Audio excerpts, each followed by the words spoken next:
Assalomu alaykum hammaga. Mani ismim Go'zal. Men 29 yoshdaman. Marketing sohasiga va savdo sohasiga kirib kelganimga 2 yil bo'ldi.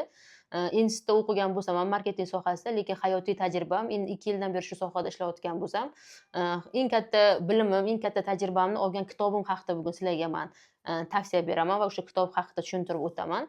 Bu kitob narxi juda ham arzon, atigi 74 ming turadi. Hamma olib o'qishni tavsiya qilaman, chunki bu kitobda berilgan ma'lumotlar hozirgi kunda oddiy telefon orqali bemalol pul topishinglar mumkin degan narsani tushuntirib o'tgan. Bu kitobdagi ma'lumotlarni o'qib ko'rganlaringizdan so'ng eng kami $300 dan boshlab $1000 daromad topishinglar mumkin, faqat kitobdagi bilimlarni ishlatsanglargina. Man o'zim bu kitobni olganimga 2 yil bo'lgan bo'lsa, bu sohada man umuman bilimga ham, tajribaga ham ega emasdim. Man Azbebe kompaniyasiga ishga kelganimda manda faqat shu mahsulot bor edi va uni qanaqa sotish kerakligi, qayerga sotish kerakligi haqida umuman ma'lumot yo'q edi. Man shu sizlarga bugun tavsiya qilayotgan kitobimdan sekin boshlang'ich bilimlarni oldim va o'sha kitobdagi bilimlarni qo'llab, hozirgi kunda men daromadim oyiga $1000 dan ziyod hisoblanadi. Ya'ni shu kitobdagi bilimlarni sekin-sekin qo'llab keldim va shu marketing sohasiga qiziqib, shu sohaga kirib, bir nechta kurslarda o'qib chiqdim.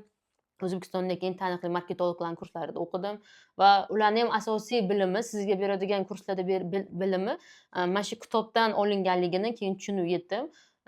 O'sha kitob haqida bugun men sizlarga qisqacha gapirib o'taman. Bu kitob bir varaqli marketing reja deb nomlangan kitob hisoblanadi. Mana ko'rishinglar mumkin. Bu kitobni o'qiganlar bormi yoki o'qimaganlarmi? Agar o'qigan bo'lsanglar, buni ishlatdinglarmi yo'qmi bilmayman, lekin ishlatib ko'rishinglarni tavsiya qilaman.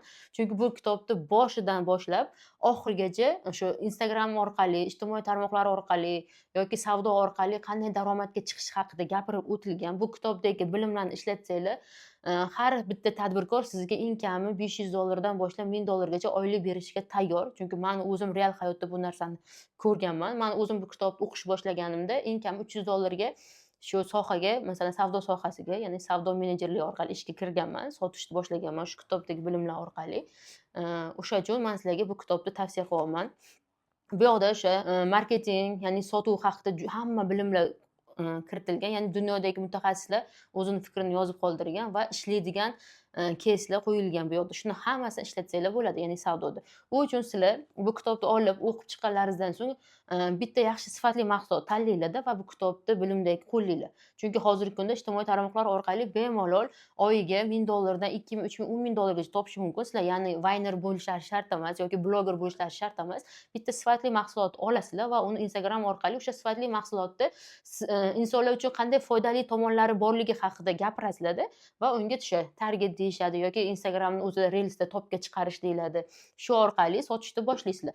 Bu kitobda esa o'sha bilimlarning hammasi berib borilgan. Ya'ni o'sha insonlarga bitta tovarni sotish bo'yicha qanaqa yo'nalishda qilishingiz kerak, qaysi videolarni olishingiz kerak yoki qaysi gapni gapirishingiz kerak, bu kitobda hammasi berib borilgan o'sha. Misol uchun, siz bitta mahsulotni zo'r sotishingiz uchun nima qilishingiz kerak? U mahsulot ya'ni o'sha insonga nima foydasi tegadi? Misol uchun, men pampers sohasida ishlayman, ya'ni Azbebe kompaniyasida Baby Sleep degan brendini sotaman reklama qilib. U brend nima uchun bozorga kirib keldi? Chunki O'zbekiston bozorida bu brendga o'xshagan sifatli tagliklar juda ham kam edi.